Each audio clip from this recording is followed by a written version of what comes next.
everyone.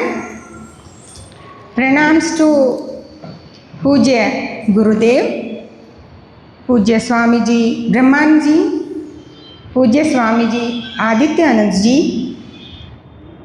Sheshadri sir. Pranams to my Guru Sri Krishnan sir and Amma. Pranams to all of you.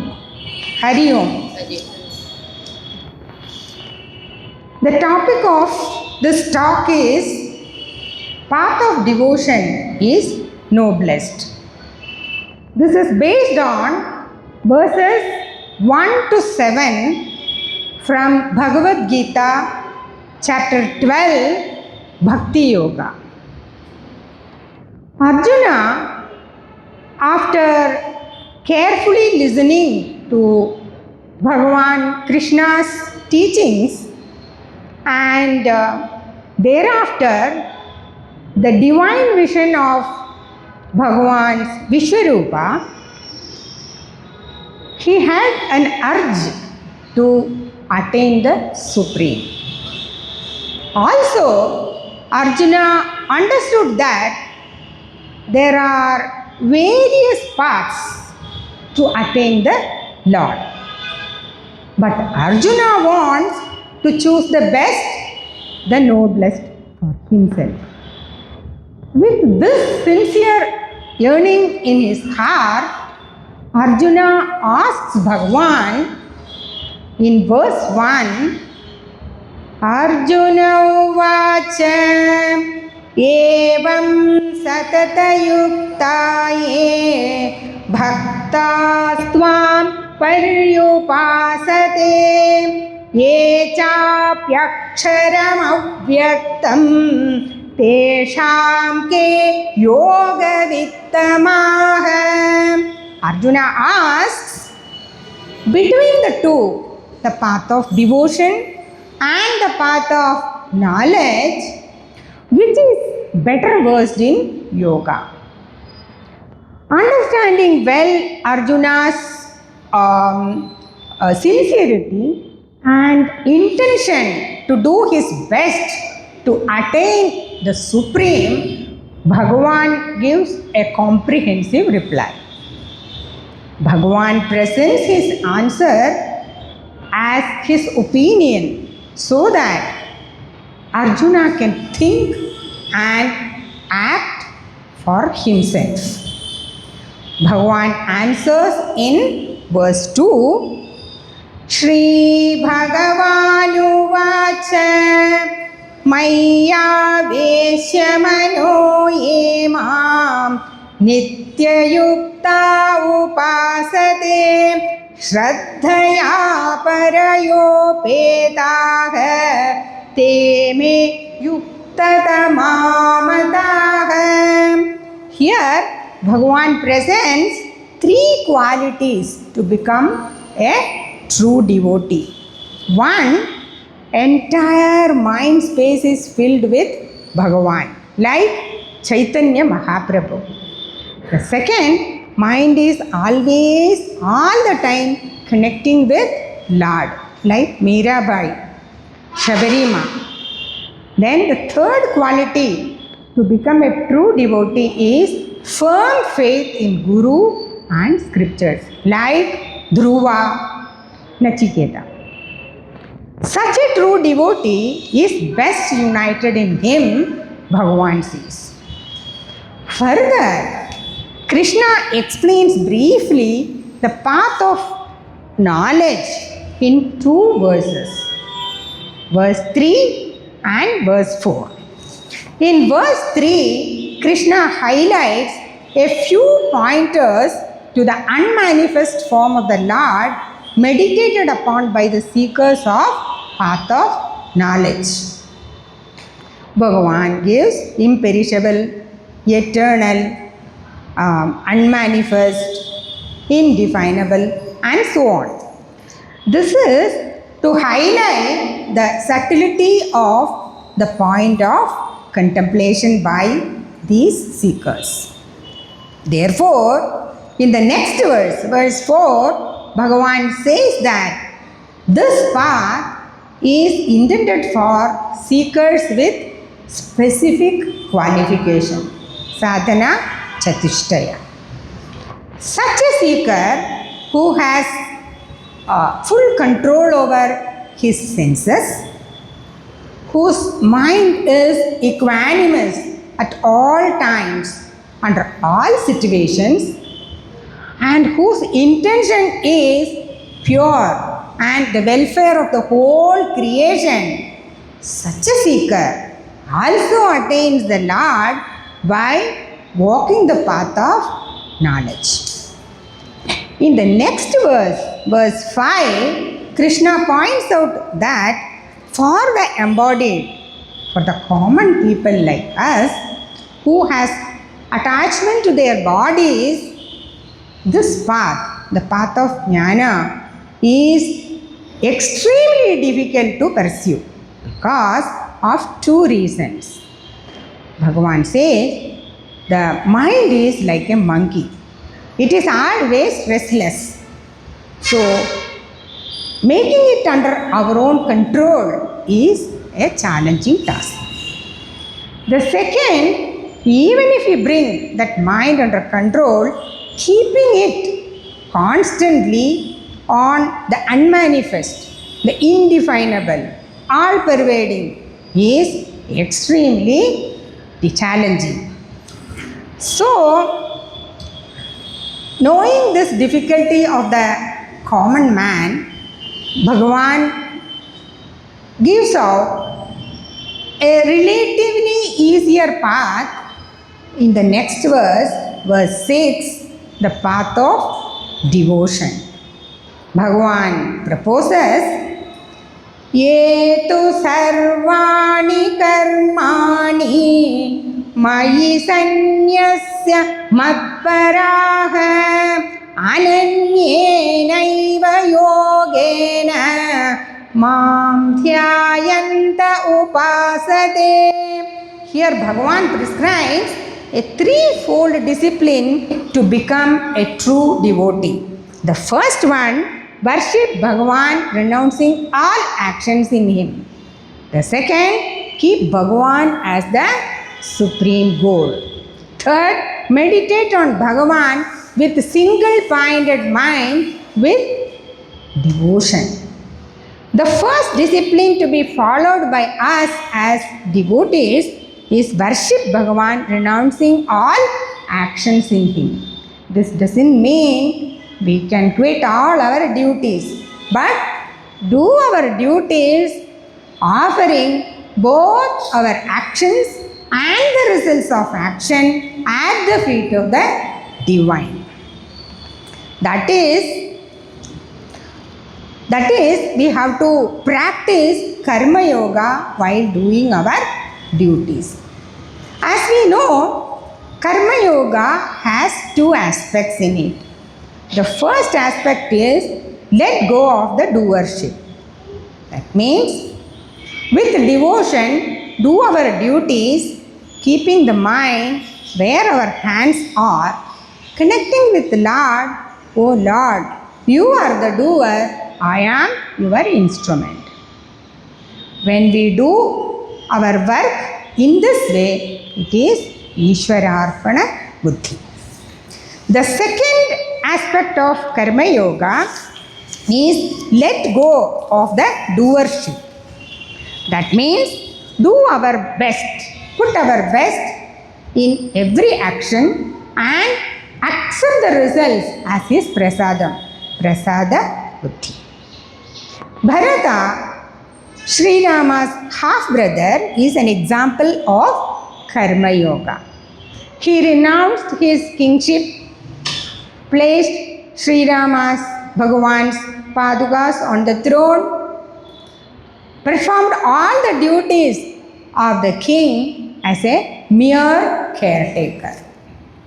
He surrendered both his actions and the results of action at the feet of Sri Rama. Thus, when we perform our duties in the spirit of Karma Yoga, our mind becomes stress-free. That means we are automatically becoming more dynamic. The second, the mind becomes pure. When we are pure, we are peaceful within. Third benefit is the mind becomes subtle. Such a mind we can train to the higher. The second discipline to be followed by the devotee is regarding Bhagwan as the supreme goal. Bhagwan means one who possesses all the excellences in full measure, 100%. When we set our mind to the Lord as our goal, slowly, the mind gains all the noble virtues. That is Daivi Sampat. Gradually, our ego weakens and our mind becomes purer and nobler. Prahlada, he teaches us that the supreme goal of our life, the ultimate goal of our human life is Bhagwan alone. Not the wealth, not the power. We know that he remained continuously focused on Lord Narayana even when he was tested in many ways by his father to take away his mind from Bhagwan Narayana. The third spiritual discipline to be followed by us as a devotee is unwavering yoga or Ananya yoga, meaning without otherness regarding Bhagwan alone as the goal of life and keeping the mind continuously focused on the Lord. Krishna prescribes two techniques to become steadfast in yoga. The first one is worship, upasana. Worship Bhagavan in all possible ways, using the body, using the speech, using the mind. That is through puja, japa, kirtana, kathana, and so on. Thus, our head, our heart, and our hands become aligned with the Supreme. The second technique to be practiced is meditation or dhyana. Through continuous single-pointed remembrance of Lord's name, Lord's form, Lord's deeds, we can completely immerse our mind in the divine. Mirabai is an example of worship and meditation. Her mind, we know, remained always absorbed in Krishna and Krishna alone. For such a pure devotee, Lord's assurance is in verse 7. Teshamaham samudharta mrityu samsara sagarat bhavami nachirat partha maya veshita chetasam. Lord declares, to those whose minds are set on me, I shall be their savior ere long, without delay.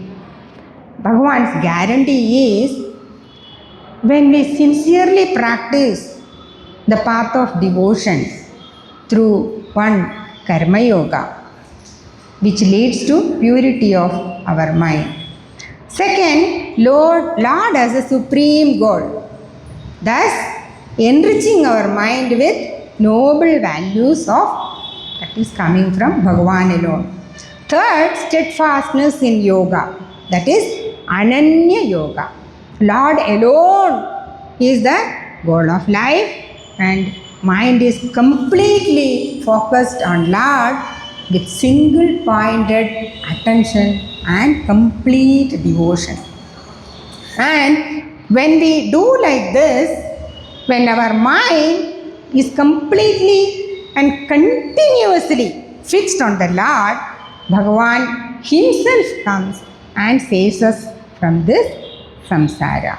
This is his assurance, and also he puts without delay. That is also we can note down. One of the finest examples of such devotion is Sri Ramakrishna Paramahamsa. He is known for his intense devotion to Mother Kali. He was so deeply absorbed in Mother that in her form, in her names, in her glories, and in her deeds, that Sri Ramakrishna Paramahamsa found it difficult to separate from Mother even for a moment. So, to free him from this attachment, by Mother's will, Totapuri Baba came as his guru, and he initiated Sri Ramakrishna Paramahamsa into Advaita Vedanta.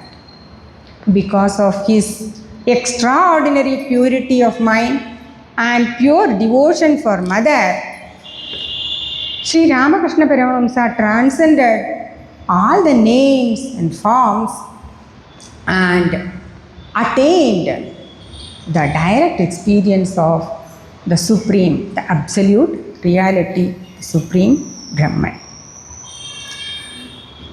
To summarize, the path of devotion, one, transforms every aspect of our lives into worship. Second, it culminates in Sharanagati, that is complete surrender at the feet of the Divine. Third, assures us of the Lord as our Savior from this samsara without any delay. Thus, the path of devotion turns our milky notions, me, mine, and I, into pure butter which floats on water, yet ever untouched by it, ever unaffected by it. O Gurudev, please make us as soft as pure as the butter in the hands of Krishna, as sweet as the gulab jamun as offering at your feet. Indeed, path of devotion is sweetest, noblest, isn't it? Yes. Hari Om. Om Shri Chinmaya Sadgurave Namaha. Hari Om. Shri Krishna Arpanamastu. Thank you everyone.